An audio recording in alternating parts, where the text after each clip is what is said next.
Welcome back ناظرین.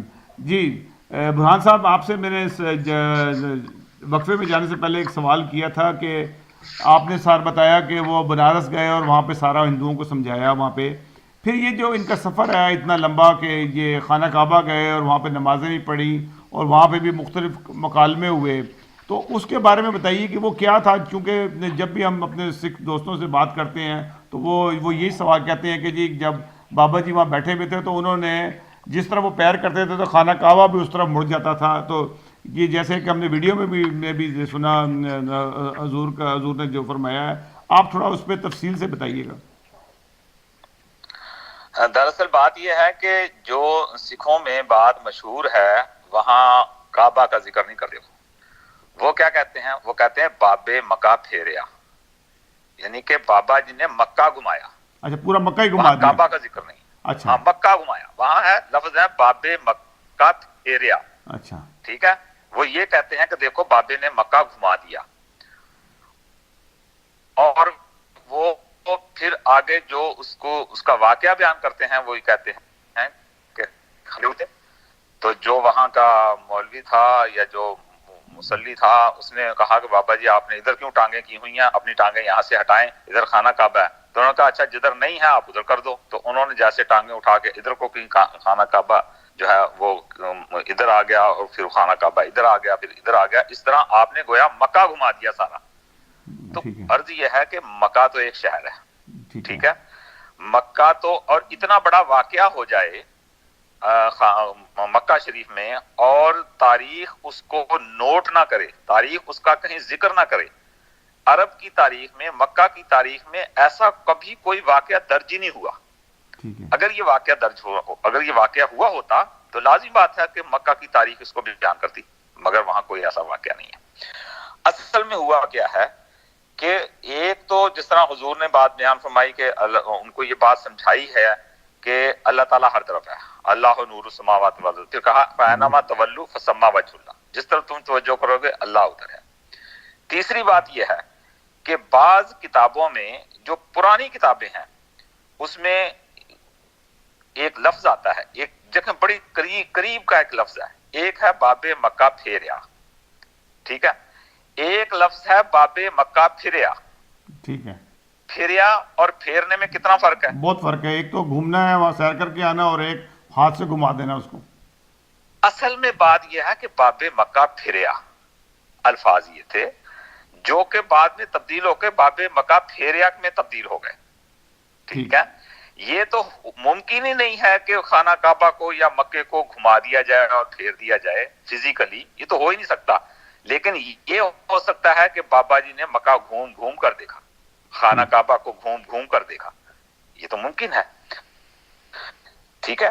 تو اس لیے جہاں تک خانہ کعبہ میں جانے کی بات ہے تو آپ وہاں پر تشریف لے گئے ہیں اور وہاں پر جا کر آپ نے باقاعدہ حج کیا ہے، آپ نے نمازیں ادا کی ہیں. اور اس واقعہ کا ذکر جو ہے وہ خود جنم ساکھیوں میں موجود ہے. مثلا ایک جگہ بھائی گرداس جی نے یہ بیان کیا ہے کہ گرو صاحب نے نیلی پوشاک پہن رکھی تھی، ان کے ہاتھ میں حاجیوں کا سا عصا تھا اور ان کی بغل میں کتاب، وضو کا لوٹا اور جانماز تھی. پھر اسی طرح آپ ایک جنم ساکھی میں ایک جگہ لکھا ہوا ہے گرو صاحب نے مکہ کے پاس جا کر حاجیوں کی صورت بنائی، نیلے کپڑے پہنے، ایک ہاتھ میں تسبیح پکڑی، سر پر مصلا اٹھایا، بغل میں قرآن دبایا، حاجی فقیر بن کر مکہ کی مسجد میں جا بیٹھے. اب یہ جو دونوں حوالے ہیں یہ جنم ساکھی اردو جو ہے اس کا صفحہ نمبر 149 ہے، اور جو حوالہ میں نے پہلے دیا ہے وہ ہے گرو نانک جی صفحہ 237 اور 238 بحوالہ وار اول صفحہ نمبر 34. اب ان باتوں سے تو یہ پتہ لگتا ہے کہ حضرت بابا گرو نانک دیو جی مہاراج وہاں گئے ہیں، انہوں نے وہاں جا کر باقاعدہ حاجی بن کر حج گزارا ہے. پھر اسی طرح سے ایک جگہ یہ بھی لکھا ہوا ملتا ہے کہ جو جنم ساکھی کا ہی ہے کہ مردانہ ان حاجیوں کو گرو نانک دیو جی مہاراج نے ایک جگہ آپ تشریف فرما تھے تو وہاں پر جو اور بھی حاجی تھے وہ لوگ شور شرابہ کر رہے تھے. تو گرو نانک دیو جی نے نہیں چاہا کہ میں ان شور شرابہ کرنے والوں کے ساتھ جاؤں اور میری عبادت میں خلل ہو، تو اس پر آپ نے فرمایا مردانہ ان حاجیوں کو جانے دو، اگر ہماری قسمت میں حج کعبہ ہے تو ہم بھی پہنچ جائیں گے. مردانہ یہ راہ ایسی ہے کہ اگر محبت خدمت کرتے جائیں تو فیض حاصل ہوتا ہے، اور اگر ہنسی مذاق کرتے جائیں تو حاجی نہیں بن سکتے.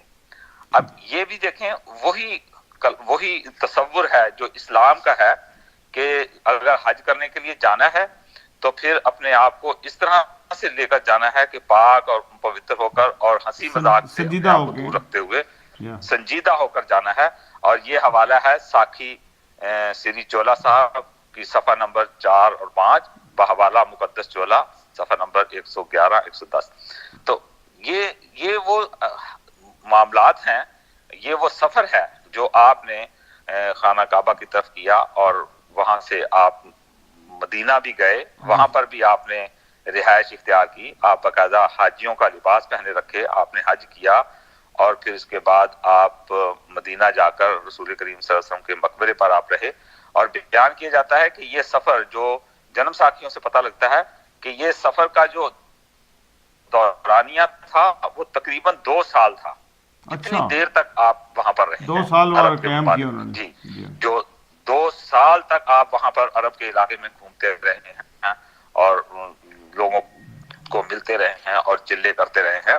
اور پھر آپ جو آئے ہیں وہاں سے تو وہ تہران، بخارا، کاغان، سمرقند، بلخ، کابل، شام، جلال آباد کے راستے ہوتے ہوئے پھر آپ جو ہیں وہ واپس پنجاب کی طرف. اچھا تاریخ میں یہ بھی آتا ہے کہ بابا جی جب یہ افغانستان کے علاقے میں آئے تو وہاں انہوں نے کسی مسلم خاتون سے شادی بھی کی تھی، یہ بھی حقیقت ہے بات؟ ہاں، یہ بھی اس کا بھی جو جنم ساکھیاں ہیں جی اس میں اس کا بھی پتہ لگتا ہے. اور میں آپ کو صرف 1-2 حوالے اس تعلق سے دے دیتا ہوں جو کہ خود ہندوؤں سکھوں کی کتابوں میں موجود ہیں. جیسے کہ ایک حوالہ ہے کہ جس کا ترجمہ میں آپ کو پڑھ کے سنا دیتا ہوں کہ جب آپ وہاں افغانستان پہنچے ہیں اور عبدالشکور صاحب کی وہاں کا مقبرہ ہے، وہاں پر آپ نے چلا کیا، دعائیں کی ان کے مقبرہ، اور وہاں پر آپ نے پھر ایک عورت جس کا نام تھا خانم بی بی، اس کے ساتھ آپ نے شادی کی ہے.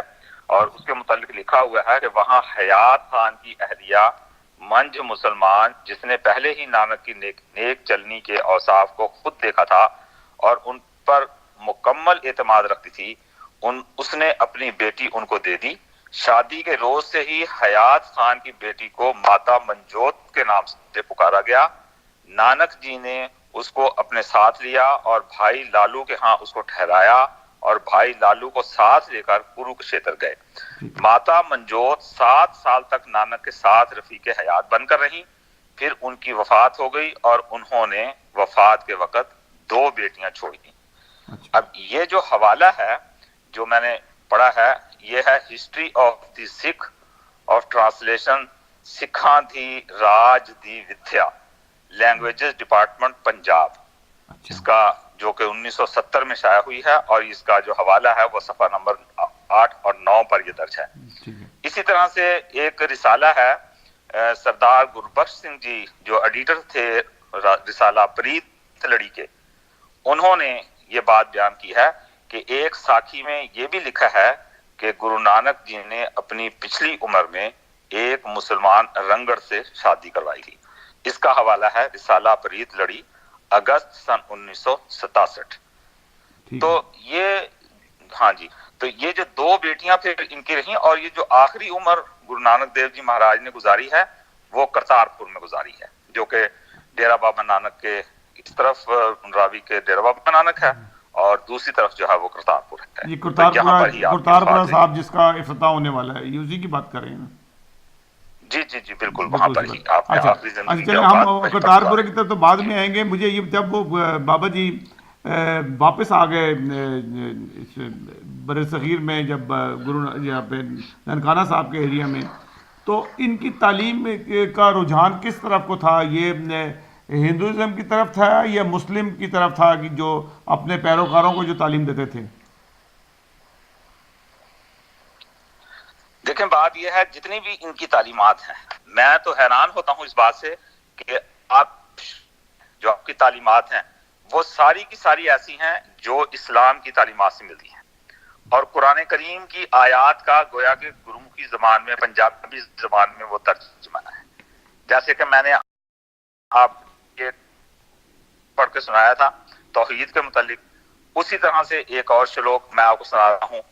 صاحب میرا ایکو ہے، ایکو ہے بھائی، ایکو ہے، یعنی کہ میرا خدا ایک ہی ہے، وہ ایک ہی ہے، یعنی کہ تو داتا سب منگتے اکو دیون ہار، کہ تو دینے والا ہے، یعنی خدا کو کہتے ہیں تو دے. ٹھیک ہے. ہلو کو دینے والا ہے. جی جی کی ہستی کا ثبوت ہے کہ خدا ایک ہے. باقی مذاہب میں اگر آپ دوسرے مذاہب میں جائیں تو ان کے ہاں تو مورتی پوجا، جی ان جی کے ہاں کی بات کی جاتی ہے، بالکل. لیکن اسلام میں خدا ایک خدا کی بات کی جاتی ہے. ٹھیک ہے.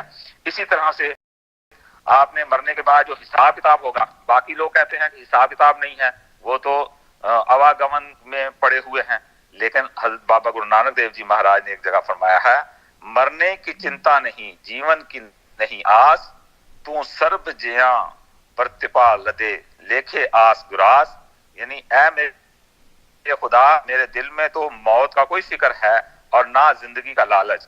اے خدا، تو ہی میرے تمام جانداروں کی پرورش کر رہا ہے اور ہر شخص اس کے اعمال کا حساب لے گا.